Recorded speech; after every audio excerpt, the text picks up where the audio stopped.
because I speak very little Portuguese. I will share my screen, and Emilia, would you like me to introduce myself?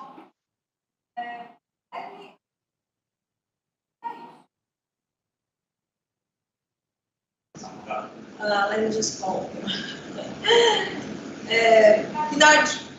Pinar, hello? Yes, I can hear you.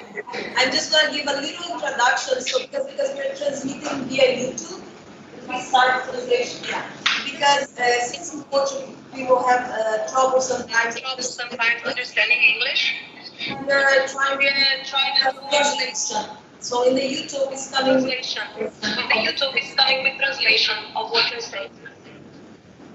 Okay, so today we're very happy to have you, Pinar, here. Dr. Pinar works at Colorado State University in civil environmental engineering, and I'll let her present herself. But I had the pleasure to meet her in 2012 when she came here with a couple other professors from CSU, and we got to understand a little bit of what they're doing. And I had the pleasure now in this visit to also attend one of her classes. She is one of the most regarded teachers and professors there at CSU. She is in the committee that overlooks, teaching in an excellent manner, with excellence. So I'm really happy to have you here and learn with you, Pinar.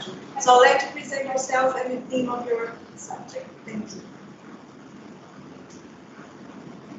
Thank you, Emilia. I'm very excited to be here. Let me share my screen so you have my slides.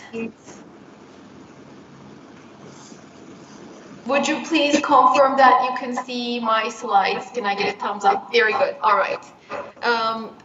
Again, bon dia, good afternoon. I'm happy to be here with you to tell you a little bit about what I think is important for sustainability with a little bit more of an environmental engineering perspective, and recognizing that when we talk about sustainability, it's hard to focus on just one concept, one topic, but rather we have to consider it as a nexus, as an intersection of many categories that will help us achieve our goal with the sustainable development. And I updated my slide a little bit. I know you prepared those beautiful posters, Emilia. I was thinking about how can I frame this topic a little bit better, and I came up with this relatively newer title, Navigating the Interconnected World, considering the water, food, health, and energy, and then how we can achieve the sustainable development. As Emilia said, I'm a faculty associate professor in the civil and environmental engineering at the Colorado State University. I'm a part of the Walter Scott College of Engineering. I've been here for more than 14 years now, and I love teaching. I love my students, and research in the area of water quality gets me really excited. And something I'm moving forward with is coverage of more environmental ethics, environmental justice, social justice, which I will touch base on in the upcoming slides as well. If you have any questions, I know we have the issue with hearing, but either we could type it in chat, or Emilia, you could call me back. If you have any questions, I would be happy to answer them at any time. I thank you for the thumbs up. I actually always love to have a conversation in my classes, in my presentations, so it's going to be a little harder today to just deliver it one direction for this limitation, but we'll go with it. So with that, what I will be covering today, very fine. I would like to define the nexus and then talk about it in the perspective of sustainable development. And again, I would have preferred to get your input on those categories of water, food, health, and energy, so that we have an understanding of what are the challenges, what are the opportunities, and what can be done. And again, I will bring them all together after looking at them somewhat individually. It was still hard to look at them individually. I do have that Nexus approach towards the end, how water impacts food and how food impacts health and how energy impacts all of this as we strive to be more sustainable. And lastly, I would like to wrap this up with reflecting on our part. What can we do to pay attention to this integrated topics and how we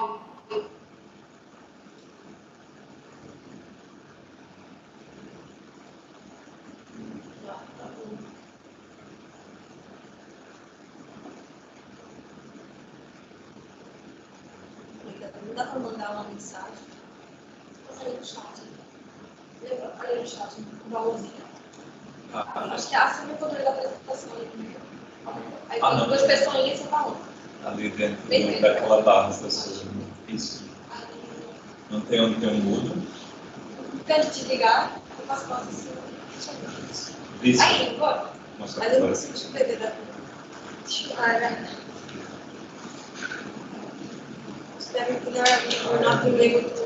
Perspective.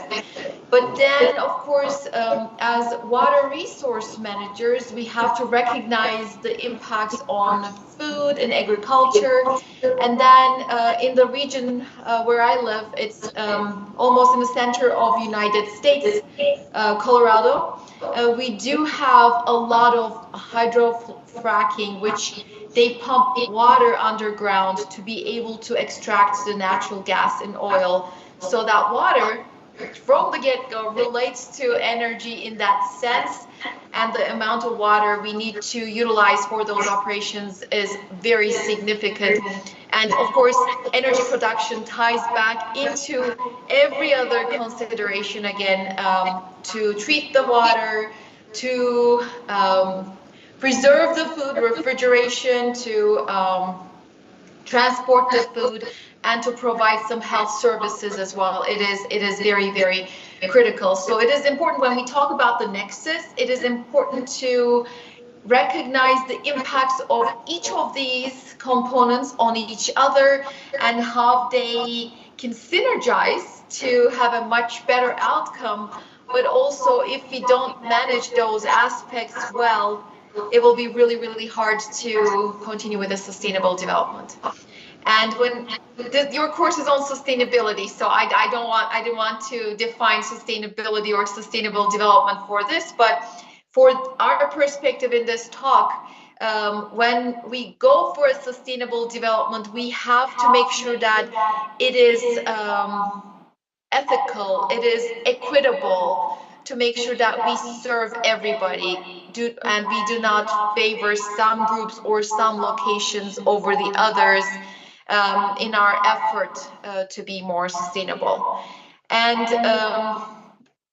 as we work through this, as our goals align with the water, food, health, energy nexus, we might have major sustainable development goals. You may be aware of the United Nations Sustainable Development Goals, and that relates to water. We would like to have everybody to have access to clean and safe water at enough quantities. Again, this would be for the health perspective. Another one could be making sure that our agricultural approaches are so that we can end the poverty and hunger. It is said that we produce enough, we just don't utilize the food sources equitably to make sure that everybody is fed.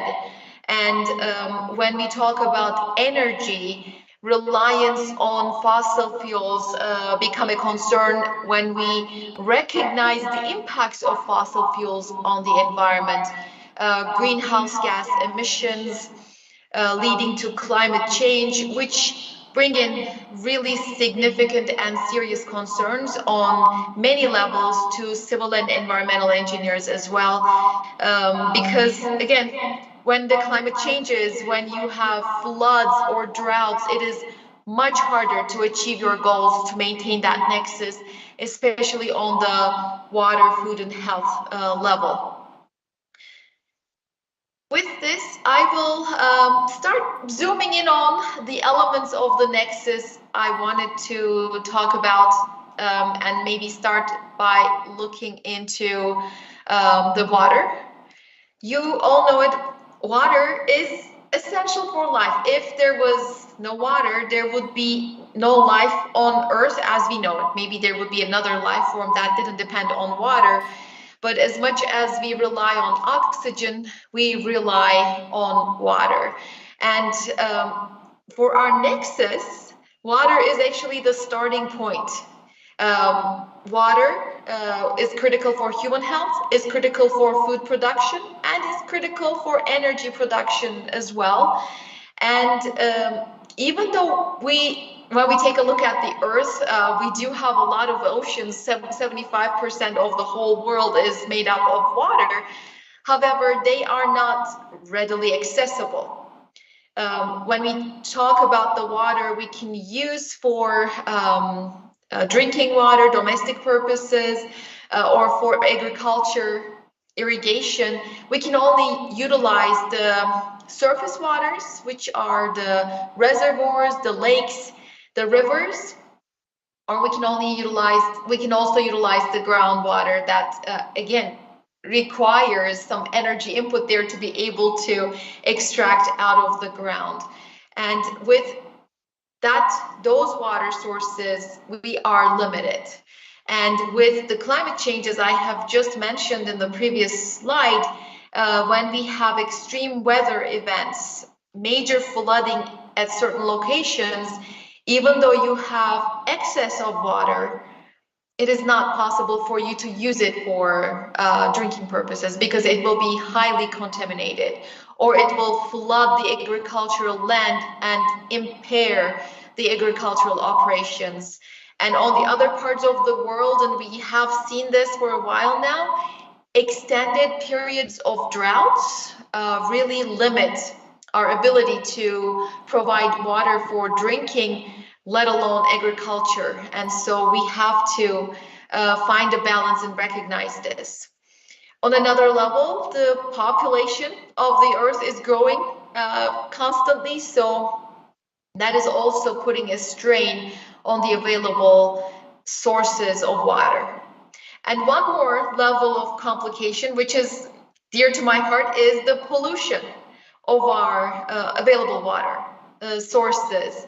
And this could be, again, in the nexus, it is like the vicious circle. We use water for agricultural purposes, but to farmers apply fertilizers or they apply pesticides. And if they don't apply best management practices, which tell them to use just enough, the excess of those fertilizers and pesticides will end up back in our surface water bodies. And this will create another layer of concern. And I could probably talk about this for hours because it's a part of my research. When we pollute the surface water with nutrients, like coming from fertilizers, we will lead to algal blooms, eutrophication, and those bring in a lot more challenges to the way we utilize water resource management and water quality management. Algal blooms will lead to turbidity, unfavorable water quality, algae release, taste and odor compounds. And I know Brazil had its share of algal taste and odor compounds, and more sadly, I remember as a grad student reading an article from, I think, 1996. A hospital used water for their dialysis patients, and it had a harmful algal bloom in there, and the harmful algae released toxins. So the water had toxins in it. So they gave the toxic water to dialysis patients through that process. And I believe they killed quite a bit of people. In the number of around 80 people were impacted by this. So again, that's another layer that is, again, touching in the realm of health as well. So the toxic water not directly affects us if we drink it, but it could be utilized for health purposes and still could impact us. When algae die and decompose, they lower the dissolved oxygen levels, and fish rely on the healthy amount of dissolved oxygen level in the water bodies. And again, this ties into the food production as well. If you are using that water body for fisheries, fish farms, or just obtain seafood out of that source, it will be impacted as well because of that pollution. So that's how they relate in a nutshell. And water, and these numbers I show on the third bullet point is for a global average. But as you can see that a lot of the water is used for agriculture and for food production, 72%. Typically 16% for domestic use, for human consumption like tap water, and also 12% by industries. And this percentage can shift significantly from location to location. We know that more developed countries, especially if they don't have the land for agriculture, they will utilize most of their water for industrial consumption. For less developed countries, most of the countries in Africa, for example, will use most of their water for domestic purposes because they do not have a lot of agricultural or industrial demand because of the status. And other layers of complexity come when we are trying to allocate this finite source. I have very uplifting examples around the world, but there are also conflicts coming up. And even within the United States, between the states, we do have concerns on how we are going to share the water available to us. For example, let me give you an example from Central Asia, because that is a very uplifting story. The countries in Central Asia, Kazakhstan, Uzbekistan, Kyrgyzstan, in that area, they rely on the same source water. The northern countries, Kyrgyzstan and Kazakhstan, use the water mainly for energy production. Again, I have to tie it always, even though I'm looking at them specifically. And with that, they would like to utilize the water when it is most available so that they get it through their systems to generate hydroelectric power. And this happens usually during winter time. So they will have more water in the fall and springtime, and they would like to get it through their systems, generate that electricity. But then the water flows down to Uzbekistan, and Uzbekistan uses the water for agriculture. And as you can imagine, it's in the northern part, northern hemisphere. Fall, winter, spring is not a time to grow crops. They really need it maybe as early as spring, but not even then, but they really need it in the summer months, hot, dry summer months. So if Kazakhstan and Kyrgyzstan utilize the water whenever they can generate electricity, that water would just go through Uzbekistan and they could not utilize it for their agricultural purposes. So those countries in Central Asia have an agreement and they work together for the benefit of all countries around there, which I think is a great example of ethical and equitable water resource management. What Kazakhstan does is, okay, we will hold on to the water in our reservoirs during the winter time, and they do, but in doing so, they cannot generate electricity. So Uzbekistan, from their other sources, they produce electricity for them and send it to those countries during the winter time. So they are covered.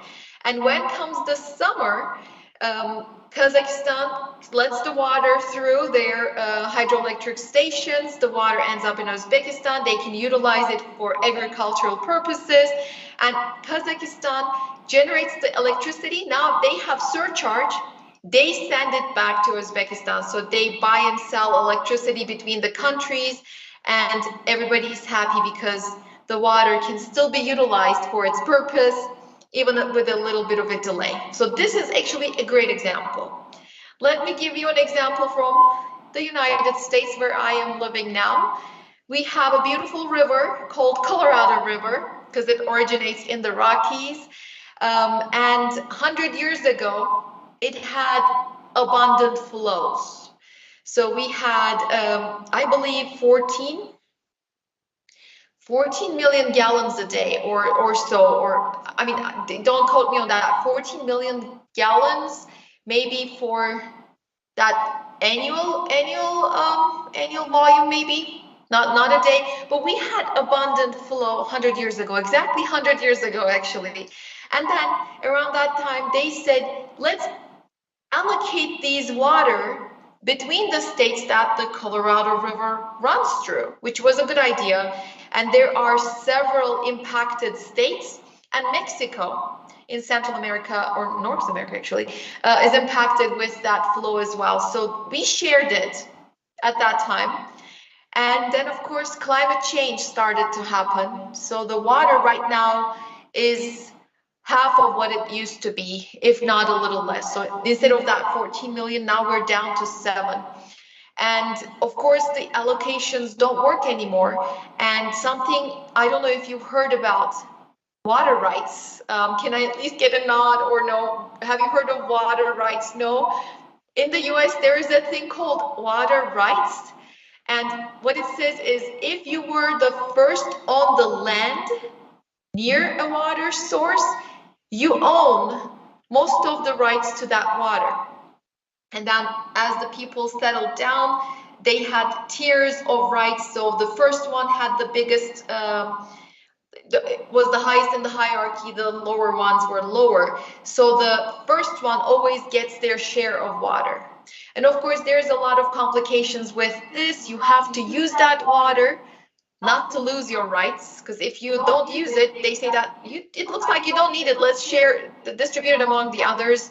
And this sometimes leads to waste of water. Just to retain their rights, they will just take the water, even though they don't necessarily use it for a beneficial use for like industrial application or agricultural application. Anyways, with the Colorado River compact and deal, Colorado had the biggest share, and then we shared it with the other states, but it doesn't work anymore because we now have half of the water. So there is a process going on right now to reallocate the water. But as you can imagine, people or the states planned for what they thought they had water-wise for their agricultural operations and industrial operations. So now once we reallocate the water, there's going to be some issues in water scarcity issues because we will not have enough water. And where does that water come from? And which I will touch base on in the upcoming slides as well. Where does that water come from? We have to think sustainably and find sustainable ways to be able to make up for that missed water. I mentioned this again and again. Water around the globe could be an issue for health concerns. Again, especially for the underdeveloped nations, access to water, access to safe water is a major concern. And we are lucky we're in the better parts of the world because our thinking is we have access to water when we turn on the tap and water flows, and we know that if we use it, we're not going to get sick. The definition of access to safe water is actually pretty sad.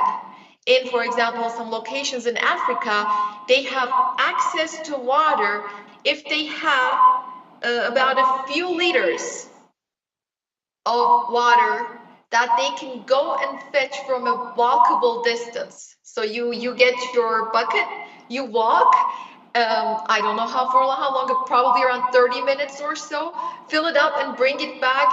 It is defined as now you have access to water.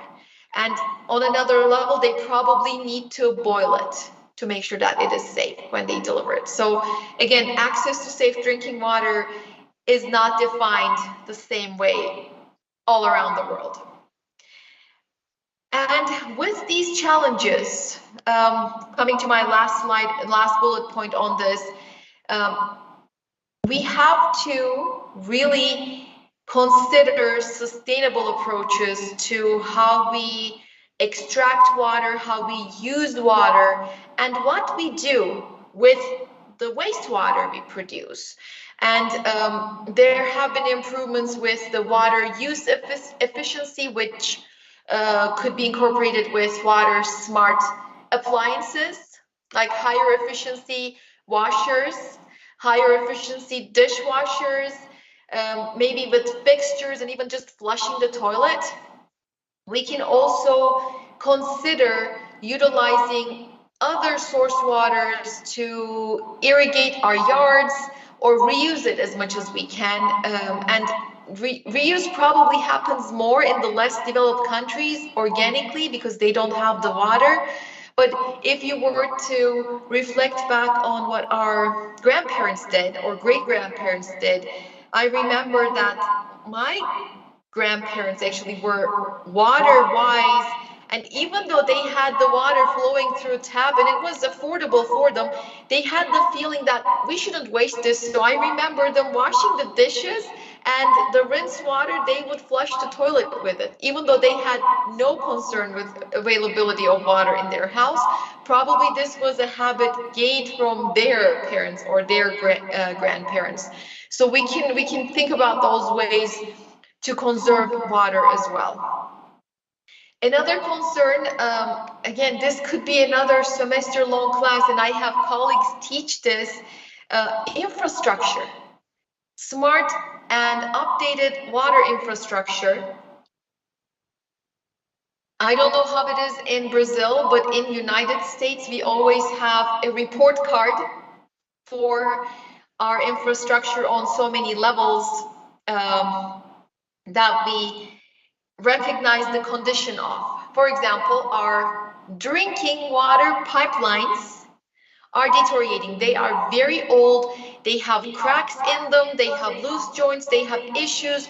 Every once in a while you'll hear on the news that a water main, which is a very huge pipe, burst, and it's just like gushing water onto the streets, wasting the clean water, but also shows the situation with our infrastructure. So that causes a lot of loss of water. That causes a lot of contamination of the water. So we need to have a wiser and better water infrastructure. This could also be expanded into our drinking water and wastewater treatment as well. And something I think that really relates to sustainable development is the utilization of integrated water resource management. Like they do in the Central Asia, you study the components and what do we need the water for, and what is the best way to allocate, conserve, use, and reuse that water within the system. And touching base with the sustainable development is that we can utilize green infrastructure as much as possible. This could mean that rather than energy extensive treatment plants, we could use the ecosystem services such as wetlands to treat wastewater. This could again minimize our energy use. This could still achieve our goals of sanitation. We can also have more green areas to absorb the rainwater so that it doesn't translate into storm runoff. That could have flooding issues, but also that could recharge our groundwater, for example. So again, this could be another topic, and I'd be happy to answer any questions at any time if you would like to discuss anything further. Related to water, I pulled out the United Nations, it's on next slide, United Nations Sustainable Development Goal 6, this is focusing on the water. They do have a lot of sustainable development goals on many ends, but this is from their report, and this is something good to reflect on, to recognize the inequalities of how the water is processed and how access to water is around the globe. And for drinking water, as I mentioned, to put numbers onto my words, about a quarter of the world population don't really have access to safe water.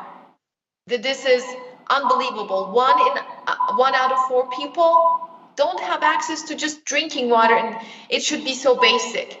And when we talk about sanitation, clean water and treated wastewater, we have about half of the population of the world lacking proper sanitation.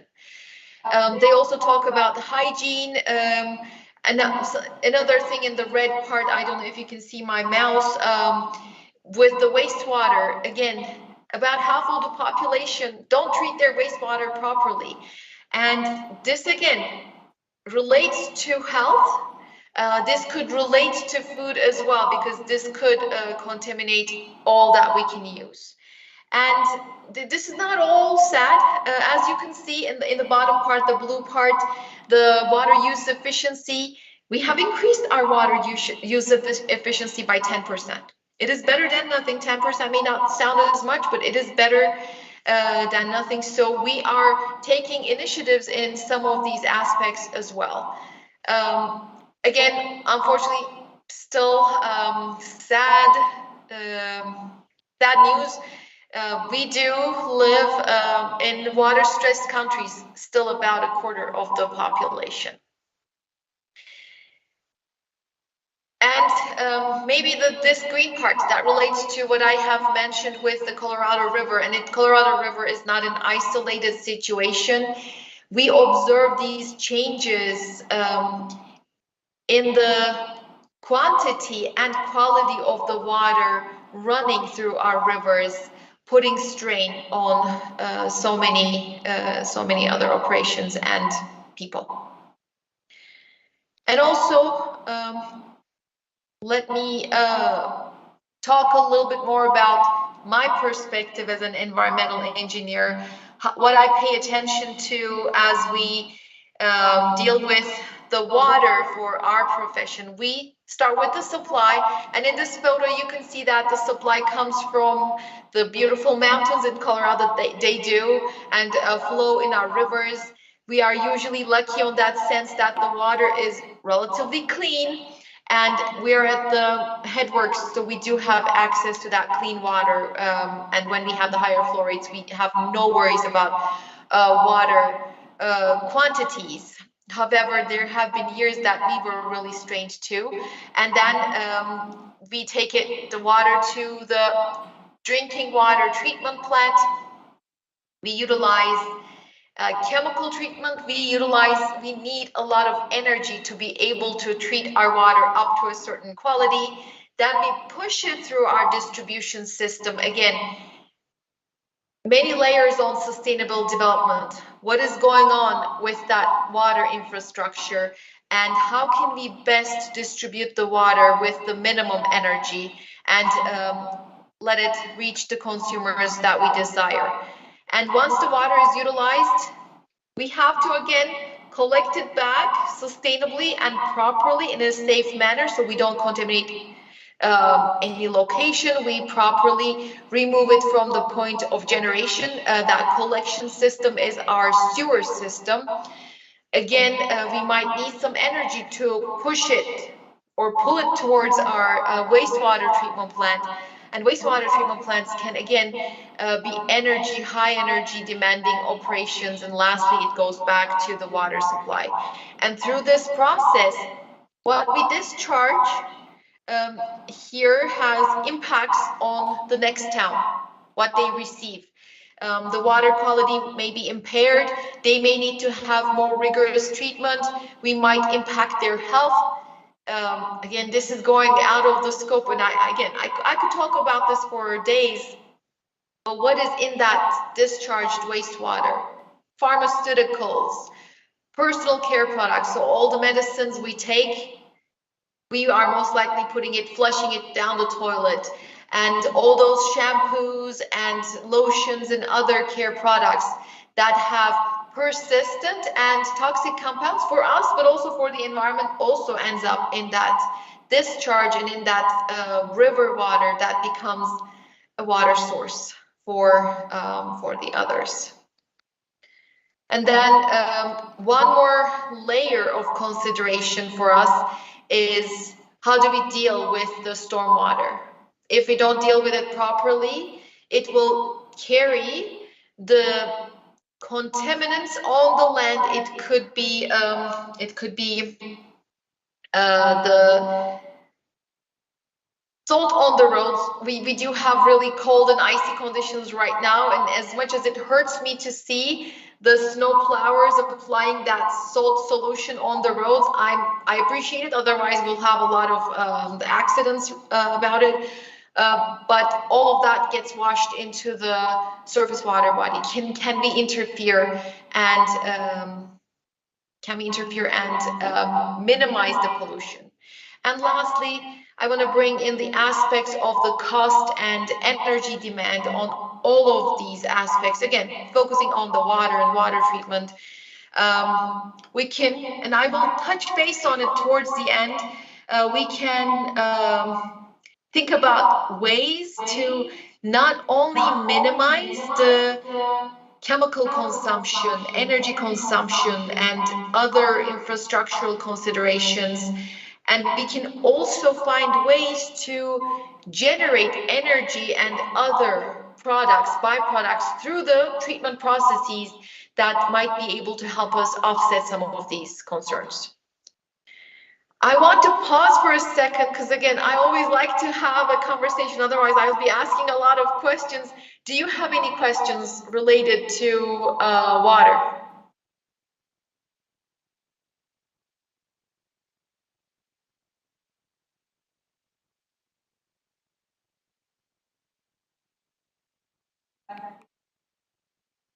I think, Emilia, you're calling me.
Thank you so much for that input, because those numbers are for the whole world. The United Nations collect, and sometimes they have the disclaimers that they may not have data for everywhere, but that was a generic number for including the highly developed countries. Because as far as I know, in the United States, unless you have your own system, 100% of the wastewater gets collected. So you have a location that has 100%, and then you have a location probably 5-10%, so they take the average.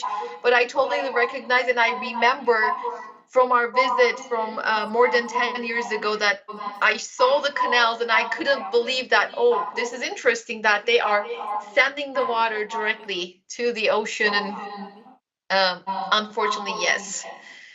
I used to be able to see you. I want to make sure I can see you. Let me pin you for myself. All right, perfect.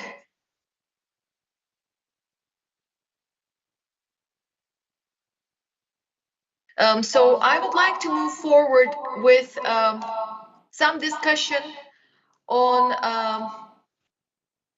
food.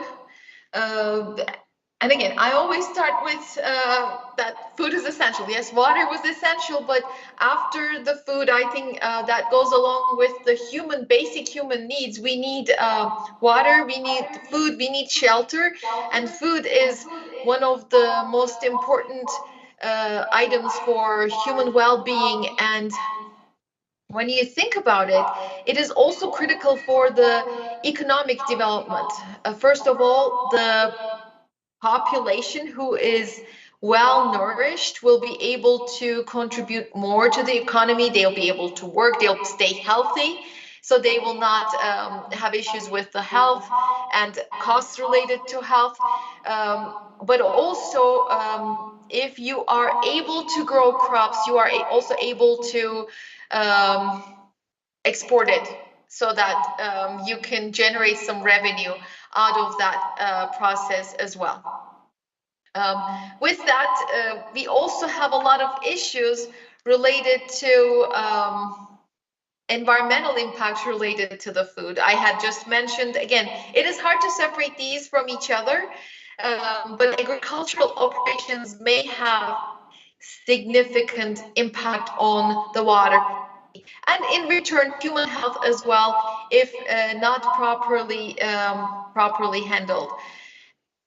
And we know that, we're aware that we have, again, unequal distribution of food, either because of already existing poverty, already existing water scarcity issues, and also unequitable distribution of the food. Even though we have enough food for everybody on Earth, still big groups of people deal with food security issues. And this, again, brings in the challenges, the cycle with health, impacted economical growth. Some things that I wanted to touch base related to food that relates to sustainable development and other adverse effects on land and water is that unsustainable and improper agricultural operations lead to major impacts on the land and the quality of the land, the soil, and in return the quality of the crops we grow as well. There have been studies, and this is somewhat of a sad number, that has been said that we have about 60 more cycles of growth that are left out of our soils in the way we farm right now, which means that 60 cycles roughly translate to 60 more years.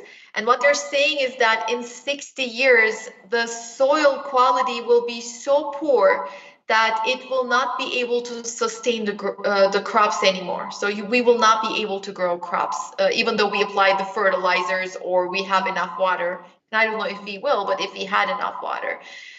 And this degradation of the soil also impacts the quality of the crops. Right now, again, some doctors say that the population is nutrient deficient. For example, in magnesium, in vitamins A and D and E. This is because of this poor soil conditions, poor nutrient conditions in the soil itself. And to be able to make up for it, you either need to take supplements or you need to find a farming operation that really takes into consideration how to heal the soil and how to improve the soil conditions. Right now, I think our focus on certain agricultural operations is mainly to make profit, whatever is going to make profit. Unfortunately, in the United States, corn makes a lot of profit, and because we can feed it to livestock. We can produce high fructose corn syrup, which is unfortunately in almost every food product in the US, which also impacts our health. They call it the SAD, Standard American Diet, which really makes people unhealthy. That contains high amounts of high fructose corn syrup. But again, tilling and farming with one kind of crop year after year takes a huge toll on the ground and on the soil. And again, I don't have to say it again, but our practices for applying the fertilizers and pesticides not only impact the soil, but also our water quality in the receiving water bodies. And you probably heard about, I don't know how it is in Brazil, I believe it is banned in Europe, the Monsanto's glyphosate, now I'm blanking on the name of that chemical. It was like a magic pesticide they used to really, it's called the Roundup. It really dries out the corn, everything else, but then you can really easily harvest the corn. And it looks really good on the paper and probably on the operation, but that compound is toxic, it is carcinogenic, it is persistent, which means that it stays on the ground, and if it is washed off, it stays in the water bodies, which means it ends up in our drinking water and probably other uses. So it has been a major concern, and there have been lawsuits related to it. Another concern was that we do have food waste that ugly produce get thrown off. Again, that is touching base on the sustainable development and environmental operations. If an apple doesn't look good, or if a zucchini doesn't look good, it just goes into the solid waste and landfills, which becomes an issue to operate the landfills, because you need the land to be able to landfill all those, but also they lead to contamination, potentially contamination of the groundwater. We do know that if not properly handled, the solid waste landfills produce a lot of greenhouse gases in the process, which again impacts the climate, lead to climate change and start that cycle. I don't want to talk about all the negatives. We do have a lot of issues. I'm hoping that we are learning through this process, but there are also a lot of opportunities for us to be more sustainable in regards to food.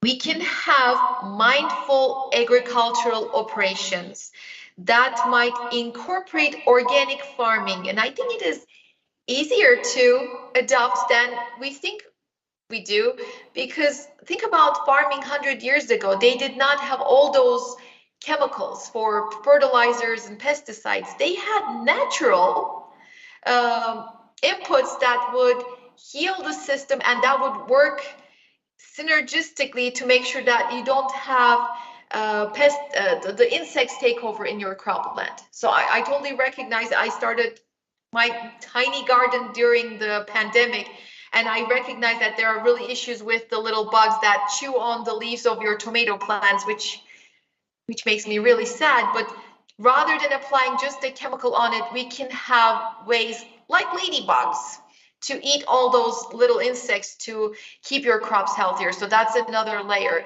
We can utilize agroforestry, get benefits from the ecosystem services, again, to capture the water, have plants that will work with each other, plant trees and crops that will be able to thrive in your own conditions, rather than pushing a crop to grow in a location that was not made to grow in that location.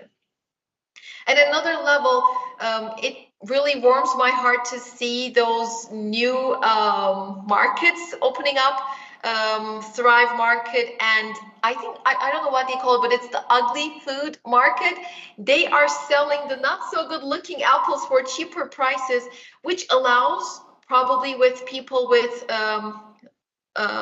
lower income to be able to consume most of those goods, but also minimize the food waste that ends up in our landfills, because they are not as beautiful as that round, big red apple.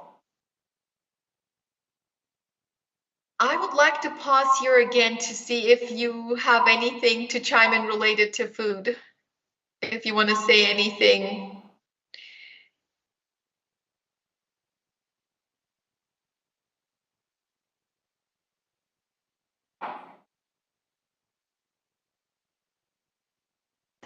Pinar, can you hear me? Hello? Hello? Can you hear me? Yeah, just one compliment. Here also we talk about local grown vegetables and fruits, and I think that is a big issue here, the transportation from one place of the country to the other. And generally when it's done locally, they're not as beautiful, but we try to do it also organically, so without being organic, without all those pesticides. But I don't think we have the law that prohibits the Monsanto pesticide, which I think has been grown a lot the quantity they're using. Before it was a little bit just to kill the things, and now they created a new quality of seeds here, which are resistant to this Monsanto pesticide, so they now can use more of it without killing the plant, but then they're killing our soil and water and us at the end. So I wish, if you have this law that prohibits that in the US, we would like to have that as an example here of something that we can also study and maybe implement. And the other thing is, Mayara wanted to ask also a copy of your presentation. If you, at the end you could send us your PDF, it would be very useful to us. Thank you. I'll turn. I mute my microphone to minimize the echo. Unfortunately, we don't yet have a ruling against Monsanto. However, United States being the nation of lawsuits, they have serious lawsuits against Monsanto because now we are more able to recognize the adverse health impacts. So I think eventually it will be banned, but you probably know it in Brazil as well, the politics, the politicians getting support from these companies for their campaigns and parties, unfortunately really make it harder for them to have more ethical decisions, in my mind. Because if you take a lot of contribution from a company as such, how can you ban their products? Because they are supporting your campaign. So I hope we will fix it globally, because it is not in US, it's globally all around the world, that lobbying. But hopefully we will do better. If not, I was talking to a student of mine, eventually Earth will just it'll make us stop. Like, this is enough. Let's reboot. I think that's what she said. Let's reboot because we will not be able to go against the nature. As we heard it, it's gonna start hurting us back, and there's gonna be a limit on what we can do, unless we hop onto the space shuttle of Elon Musk and go to Mars. And it doesn't look like a much better place from here. But I'm glad you also brought up, Emilia. I have been touching base with it, but food also itself, besides the operation and its impacts on the health and water, it can be also highly energy demanding. We need to preserve the food, so refrigeration at the point of operation, but also at home ourselves as well, is highly energy demanding. We have packaging, we have transportation, and I'm guilty of this, but when they sell kiwis from New Zealand, think about this, it is probably at least a 20-hour flight for those kiwis from New Zealand to come where I live. And probably that trip is much longer because I don't think they bring it directly to my grocery store. All those, the airplane, the impact of the fuel and the greenhouse gases, plus the transportation with the cooled trucks into my grocery store, think about that. But they do taste good. But I shouldn't say this to you because you have way, way better fruits and vegetables in Brazil.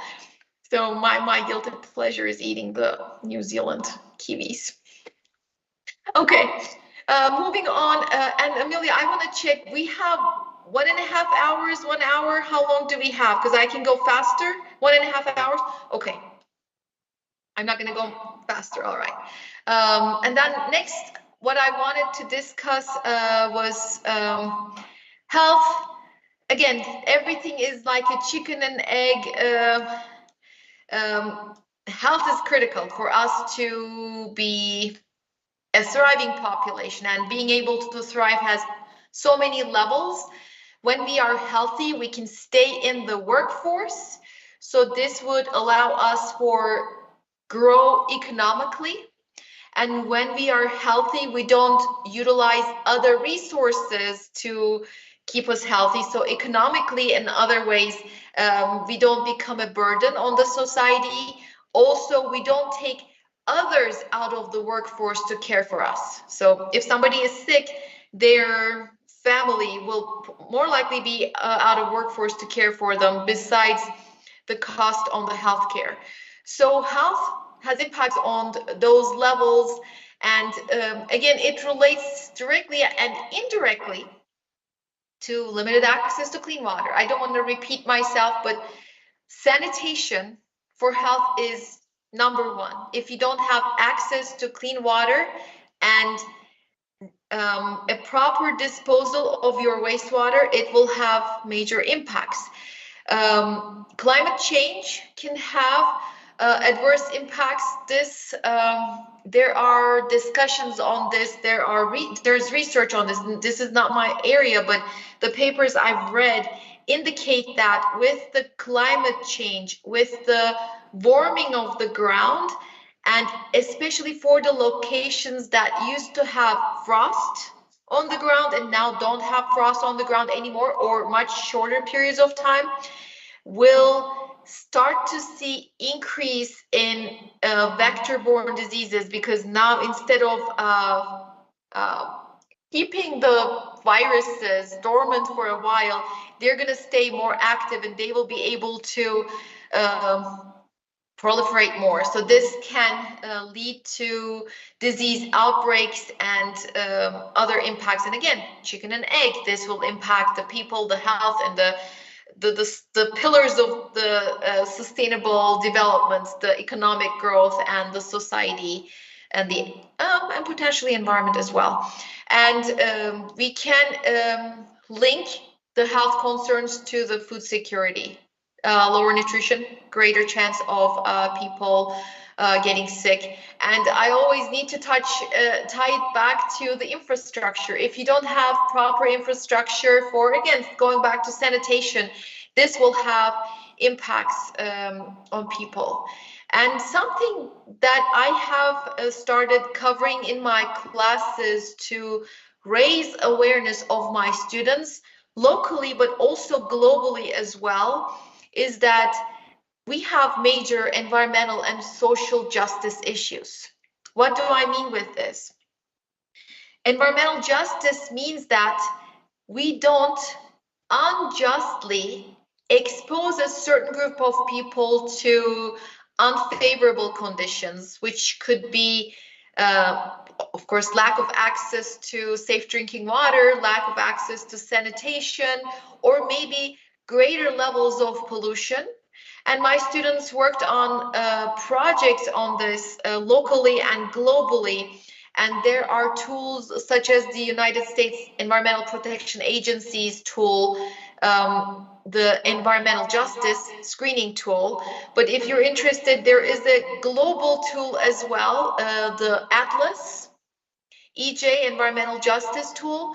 They show the issues with pollution or issues with access to safe water, and they overlay the map of that area with the demographic information. And it was really sad when my students reported, and about 50 students found 50 different pollution issues and other issues, and they had that overlap of the maps of the pollution issue and the demographics.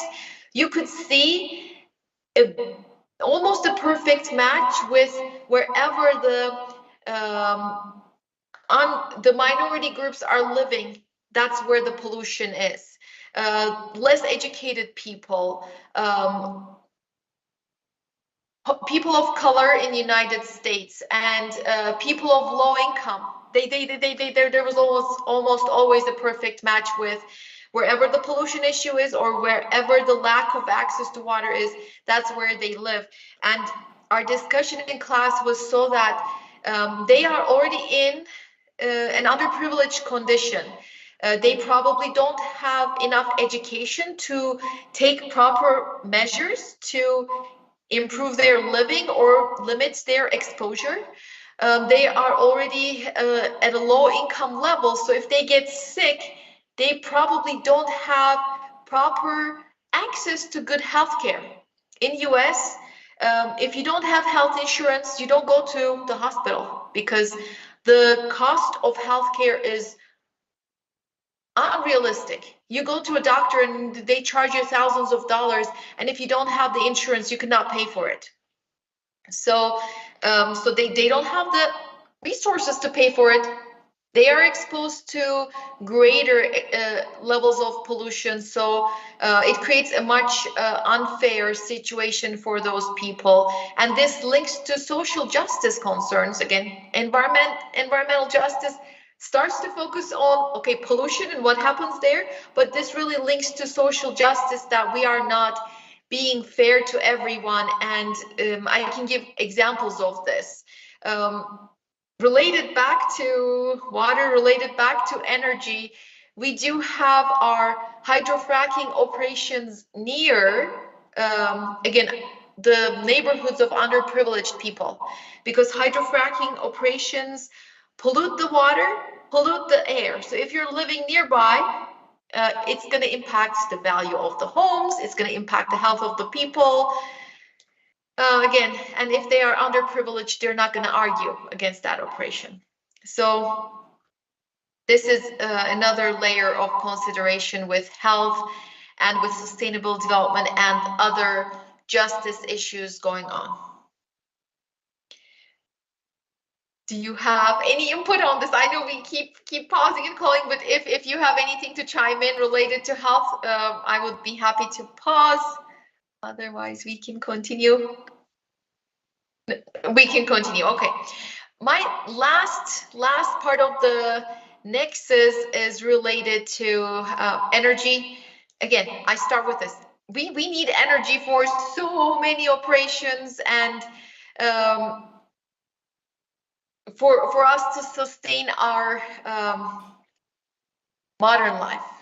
I tell my students, think about how many TVs your grandparents had, probably zero, if maybe one. Right now, most of my students report that they have a TV in almost every room of the house. They have a tablet or cell phone charging at every location.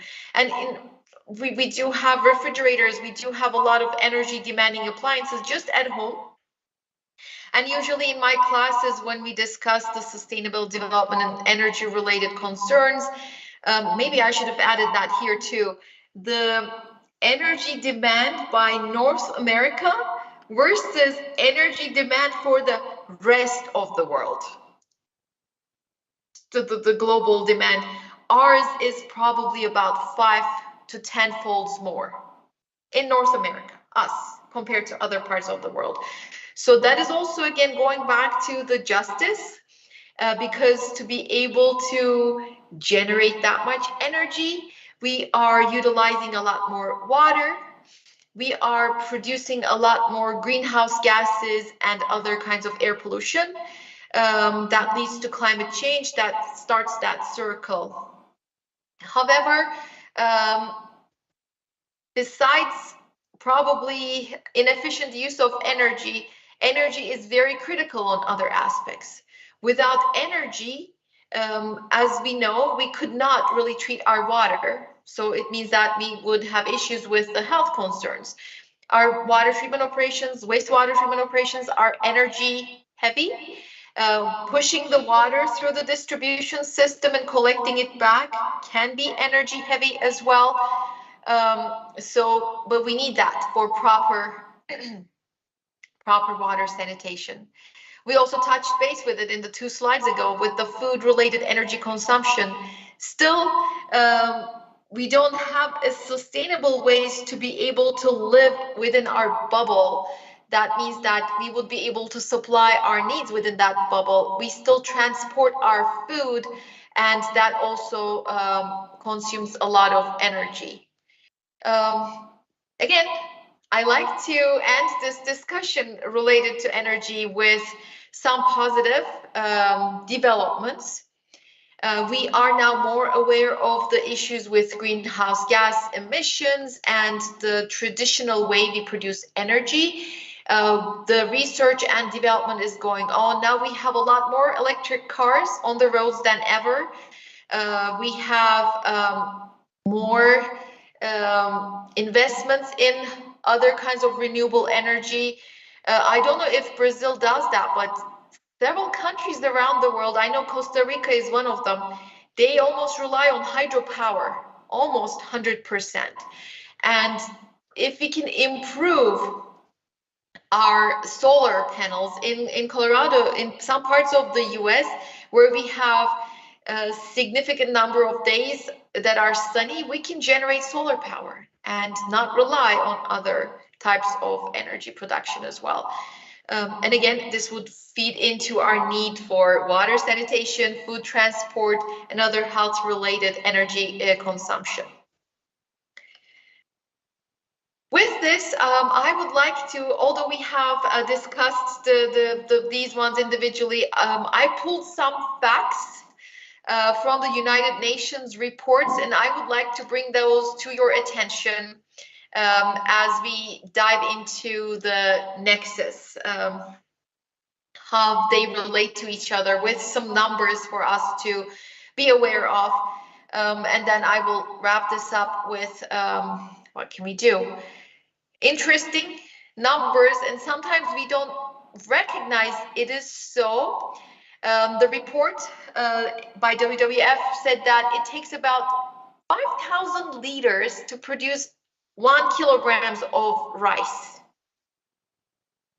And rice is a staple food for many nations around the globe. So think about that water demand to produce this good, probably that is consumed in really, really high quantities.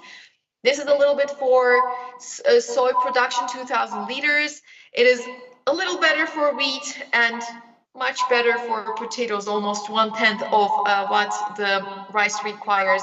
But this shows the scale, because we don't really think about it. We see the product and we don't really recognize how much energy and water was consumed to produce it. And on another layer, we don't really think about how much pollution was produced.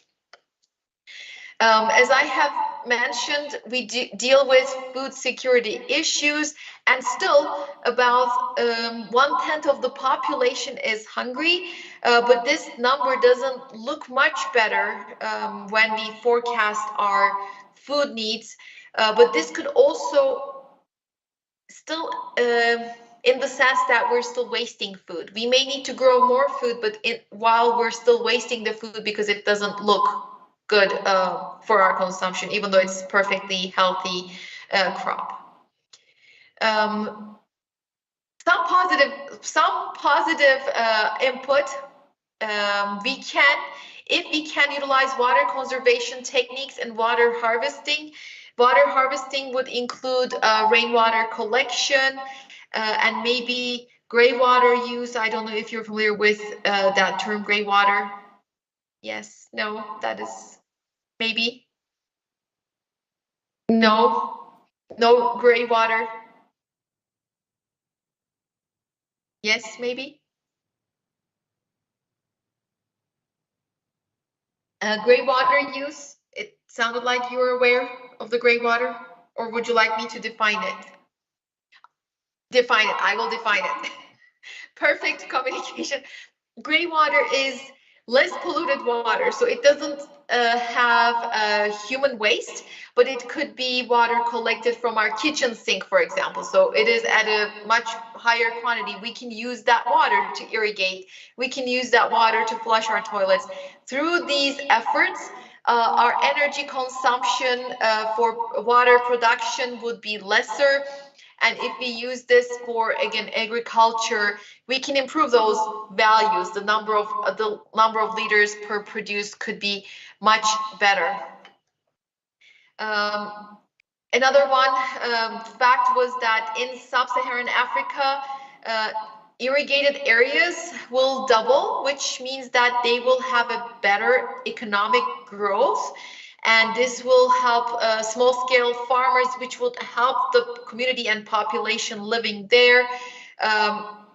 But again, there will be some concerns related to the water used for irrigation and what kind of impacts it will have for the bigger scale. Yes, it is great for the local communities, but how is it going to impact as we share the water?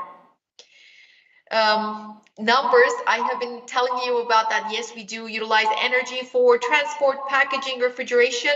The food production accounts for 30% of the global energy consumption. This is a significant value.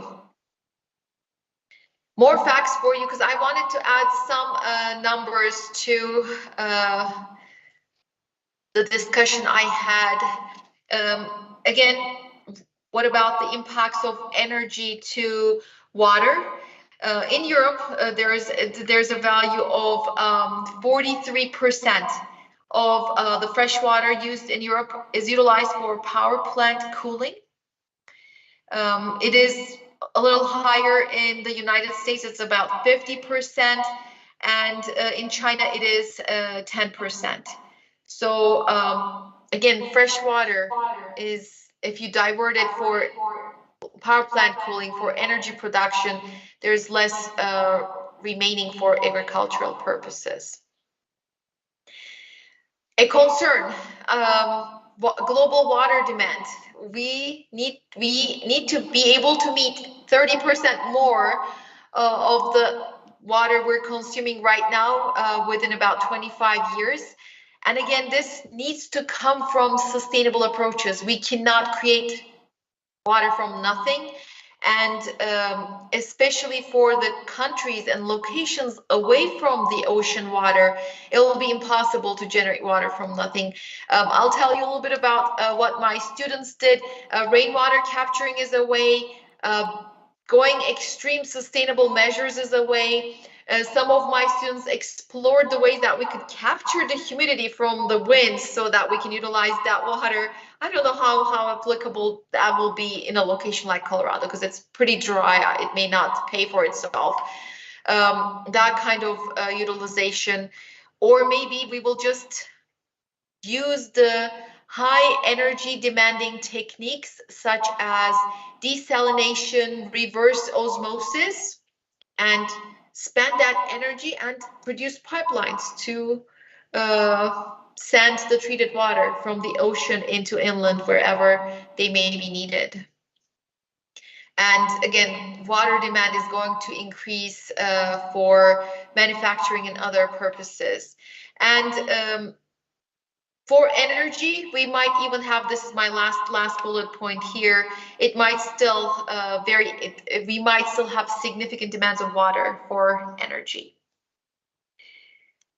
And I wanted to wrap up. I do have a few more slides to go over, and it looks like we do have a few more minutes left anyways. I wanted to give you some ideas about the US. This is what I have specifically for the country I'm currently living in. Still, as you can see, this is a little bit of an old data, but it's probably still, the percentages still hold true. In the United States, the majority of our water is used for energy production. A significant amount goes for irrigation, and only about 10% is used for domestic water supply. To show you the distribution of energy consumption in the US, I have this slide for you. Refrigeration takes a lot of energy that relates to the energy consumed for food-related systems. We also still need to spend energy for agricultural production, the irrigation, the chemicals, the delivery of the supplies and sources for these purposes. And then transport and processing takes quite a bit of energy as well. To give you a little bit of an idea, in US, how do we allocate the water? We use the water law that I just discussed, the water rights. If you're the first, you get the right, but still there are different layers of explanation, processing of those requests and the allocations. Unfortunately, politics play a role. I think we need to consider the cultural norms, what the expectations of the society, and hopefully have more sustainable approaches to look into the future and observe the development patterns and what's going to happen and what the water will be needed for, and plan for the value of the goods. It could be food production, it could be oil and gas production, and we need to take into consideration the climate. And then all these are fed into our decision making to allocate the water between the sectors, who gets how much of water. All right. And then some applications in the United States that I would like to briefly talk about. Going back to water and energy, yes, water sanitation takes a lot of energy, but could we just turn the tables and maybe get some benefits out of that water treatment? Let's discuss specifically for wastewater treatment. I think we are doing a lot of research and there's a lot of development in this area to be able to recover some of the nutrients and maybe generate some electricity out of this process. We do have our wastewater, and it has high carbon and nutrient, nitrogen and phosphorus levels. Through our process, we can recover those nutrients. So rather than sending that sludge into a landfill, we can claim those nitrogen and phosphorus and use it for agricultural purposes, food production. And during this process, carbon, we can use that carbon in digesters and other forms of power plants to convert that carbon, the sludge, again, to produce energy. Again, that would be a win-win. And lastly, the water we produce doesn't necessarily need to be at a really, really high level, high quality level. We might be able to use a little lower quality water, which will save us energy and other chemicals, and apply it to agricultural operations, and apply it to just flushing the toilets. And then we might consider some of it to be turned into drinking water. And again, this brings us the perspective of what we can do with the water and how we can claim it for food and how we can claim it for more energy production. And lastly, this is the part I would like to leave you with. You're taking this course on sustainability. I know your focus is not necessarily environmental engineering, but I hope I gave you a different perspective. I want to leave us with the reflection on what we can do to recognize this nexus, how they are integrated, the water, the health, the food, and the energy, and how we can incorporate our sustainable development goals to make it a better world. I always tell my students, I'm training you, I'm giving you the tools, I put all of my hopes in you, and I believe Emilia does too. Like, we put all of our hopes in you to take it. I'm glad I got the thumbs up to the next level. Again, in everything we do for sustainable development, we need to take a step back and take a look at the bigger picture, and rather than trying to pinpoint and focusing on one single thing, we should always recognize how they are interrelated and find the best possible outcome. And through my interactions with Emilia and my other colleagues in Europe, in Central Asia, it is making me hopeful. We do have that understanding. We all have our part, and we're working, and we can utilize what works well in different parts of the world and learn from them, rather than trying to come up with what we can do on our own. And again, I hope that with our sustainability goals, we will still try to ensure that we are equitable and just for everybody around the world, not just for our region, and make sure that we bring in resilience and prosperity for all. So with that, I will stop talking because I think we have about 6 more minutes or so. So, obrigado. Thank you. Let me go to my next slide. Come on. All right. So obrigado. I'll stop sharing so I can see you all. I would be happy to answer any questions.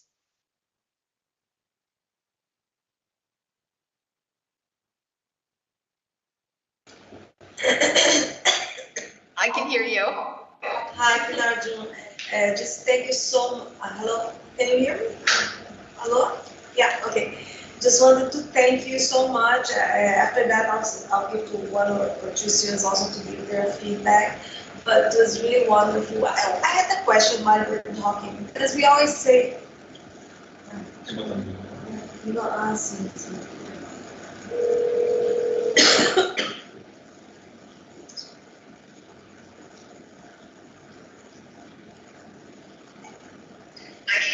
Okay, we always say that civil engineering, the construction sector, uses a lot of our natural resources, the energy consumption, water consumption.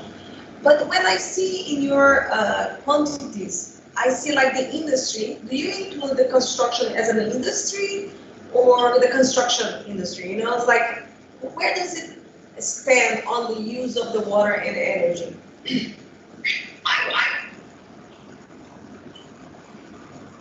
I would think that it is still under the industry, but the values you saw there was. I'm just making sure that we don't echo. Can you hear me? Okay, it still goes under the industry, but those were percentage values, still not the quantity. So there might be still significant demand by the construction industry, but we have massive agricultural operations in US. So I think that still they take over the majority of the consumption, but it doesn't mean that it is less for construction.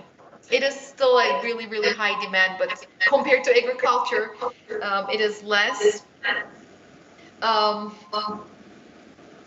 As I said, even for Colorado, we do have a lot of construction and also oil and gas fracking. I think still the agricultural processes account for 90% of the water demand. When you extrapolate it to the other parts of the US, I think the northeast, it is more industrial demand. So when you take a look at their distribution of water consumption, probably it could be 70-80% industrial. And then the rest is distributed between the agricultural and domestic.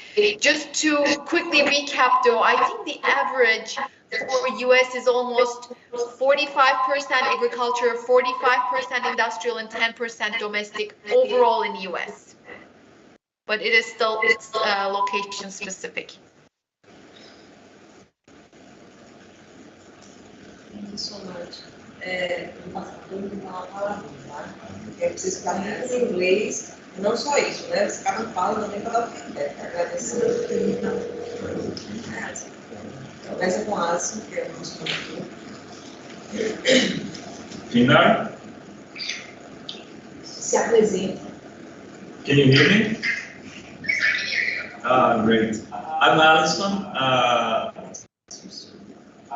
I'm a master's student, which Professor Emilia is advising.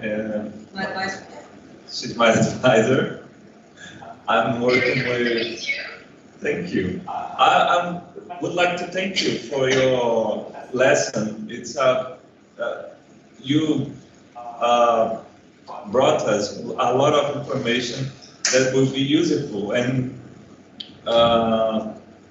we can see how it works in US, and so we can adapt to use some techniques, some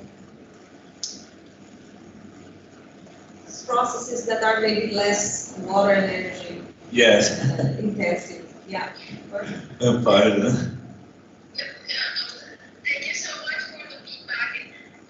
Something that I've recognized over the last few years is that it is really important for us to take the good elements around the world, because there are really good applications around the world.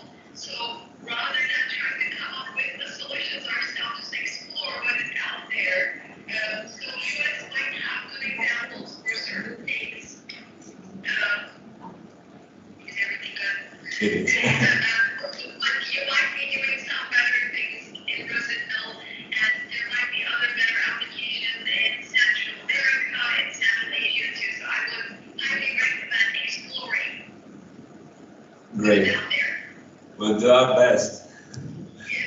Thank you very much. Of course, thank you. This is Karen. Hi. Pleasure. My name is Karen. I'm a master too, just like Elsa. Message.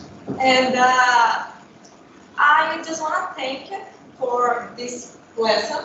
And I am so excited to put and I how can I say that? But que eu quero colocar em prática no meu trabalho. Put in practice in my job. She works at the company. I work with the trabalho na companhia. I work with the construction of buildings. So I am here just to learn of all of this verses, so I can just put this in practice, apply this in practice. Yeah. She'll be working with geology. Rodolfo thought it would be good for geology to start co-advising a student, not officially because he has not PhD, but unofficially he's starting to co-advise Karen. Do you know George? Yeah, George. Do you remember George? Yeah.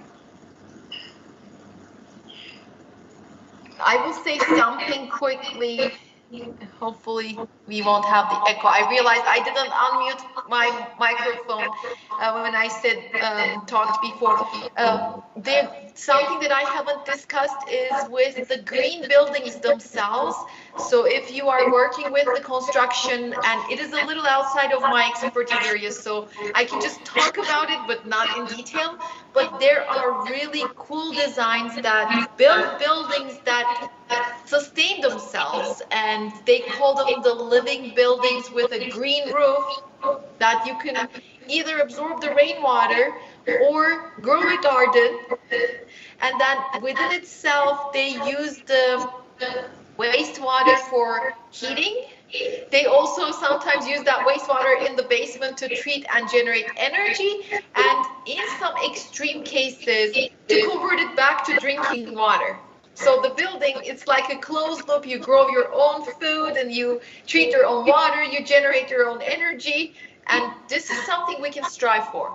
I know it may not sound as realistic or as applicable now, but there are examples of this, and that's totally possible. And in the future, we recognize the impacts of transportation of people, the food, and of course the energy demand, the water demand, the pollution is significant. So if we can live in our bubble, that's what I was saying, live in our bubble, it will be the most sustainable way. If we can produce our food, water, and deal with our energy and waste within there, it'll be much better. So good luck with your work, and I hope you can incorporate as much as you can. Okay. Daniel, pass to Felipe and then to Daniel. Hello, I'm Felipe. I'm a master student for civil engineering too. So it was really important to see different point of view, especially because Brazil is a big food producer too, so we can apply that. It's good to see other points of view. So thank you very much.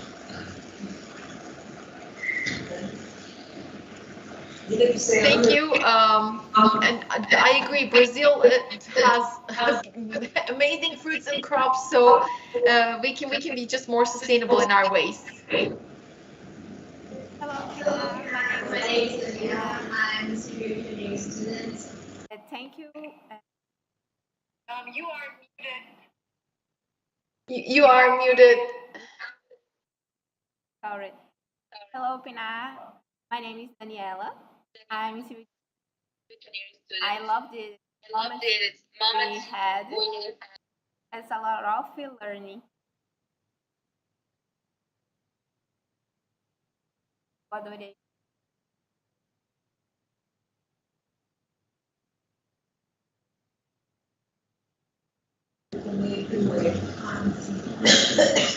Pinar, I don't know if you heard, it was a little echo. She just thanked you that she learned a lot from your presentation today. She was in the backstage a little bit because she had to do all the team stuff to put in the YouTube. So hopefully the other students will be able to also enjoy and learn from your speech. Thank you so much for your lecture. We loved it. And would you like to say something, Mara? Just say a word. Hello, my name is Mariana. I'm a master's student and I'm civil engineer. And I liked very your class. I want to apply in my work. Porque eu trabalho com saneamento. Because she works with wastewater. E me ensino bastante para colocar em prática muita coisa que a gente pode melhorar no nosso trabalho.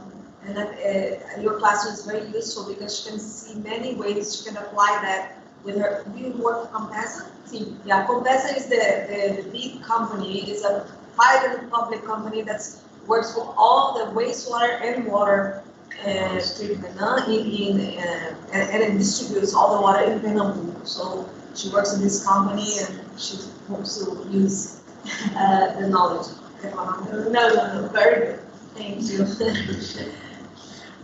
I'm so happy to hear that you all got something. I know it may be related or somewhat related, but it's good to know that it will be useful. The least I hope is that with my students, because some of them are civil engineers, when I teach them about environmental engineering and they get bored, and then they realize, no, this is something good to learn and I can apply it just on a personal level. They are more mindful with flushing the toilet or more mindful with the waste they generate. So at least this can bring in some awareness on the ways on a personal level we do things. But hopefully, as professionals, you will take this further. Eu posso falar, quero na verdade, só para ficar gravado, se eu ligar de novo para falar, né? Deixa eu só aqui. Emilia, our connection is gone, so I cannot hear you anymore. I'll call you again. I'll call you, but it was just to...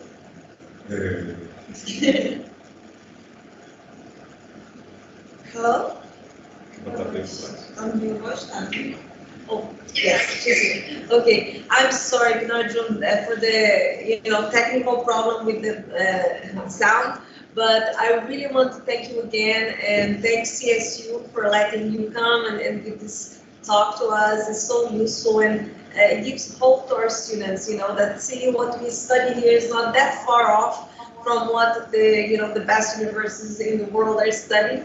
And we have examples of students from UPE that have been doing their PhD there, and so there is hope for our students maybe to get co-advising from the professors there. And we have a line here which is water resources, and actually I told the teacher, the professors that work in this area that we have you too. So there is a possibility. We had a student from Simone Rosa, if I'm not mistaken, in the undergraduate during the Ciências Sem Fronteiras, that studied there with you guys, and I think had you as a professor. I don't know if you remember him. Well, it's been a long time. I had a lot of students from Brazil for a few years. It was really nice. I could follow undergraduate students from Brazil. There was a governmental program that allowed them to come visit for a year. So I had that at least for 2 years and 15 students each year. So it was fun to have them. I even had my Brazilian earrings so they recognize the flag and other beautiful earrings that I had. Well, thank you so much. Please send our love to Mehmet and to Burak. I'm not pronouncing it correct. Burak. Always pronounce it wrong. Sorry. But tell him that if he wants to see us, he can see the YouTube of this. So you can see your talk also there. Hopefully he will enjoy it. I will do that too. And please be kind to all your family. Thank you so much. And we're looking forward maybe to do something else in the future. And we really need to start publishing better and more. So next semester we have another subject called, it's called methodology of research, but we're going to study a little bit more about the systematic review of literature. And it's an obligatory subject, so we won't have so little students. We might have 20, 24 students. They're the master students, and I'm sure a couple of them will work on water and maybe wastewater, and we would love to have some co-advising of the article itself, because we feel like when we have a co-author from the United States, our chances of publication increases, because be it because you guys write better, it's your language, and be it because you know the journals and the editors and how it works. But I think we need to learn a lot from you guys. So if you bear with us and maybe work with 1 or 2 students to work on your articles would be very useful for us. Thank you so much. Much love. Much love from me to you too. Thank you so much. Have a good. Bom dia. Bom dia. Boa tarde. See you soon. Bye. No, wait, let's take a picture. Just a second. I'll turn off and take a picture. Todo mundo falava que era se você que sou braço. Mas eu vou tirar uma comigo para ficar uma eu feia e uma você comigo.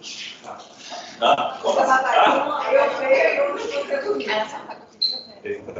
Posso virar? Pode. Não, pode continuar. Pode?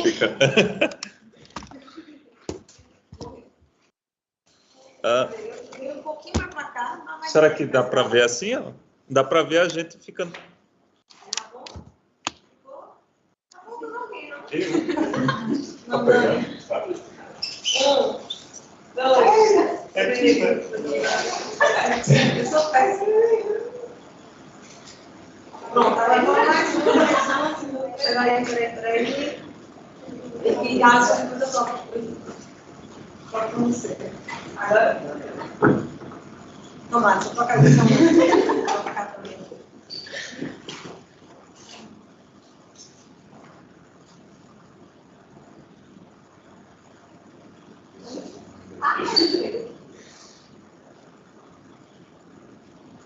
Thank you so much. Aqui.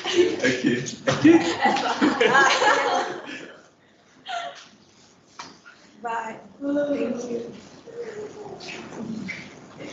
Que ótimo, foi?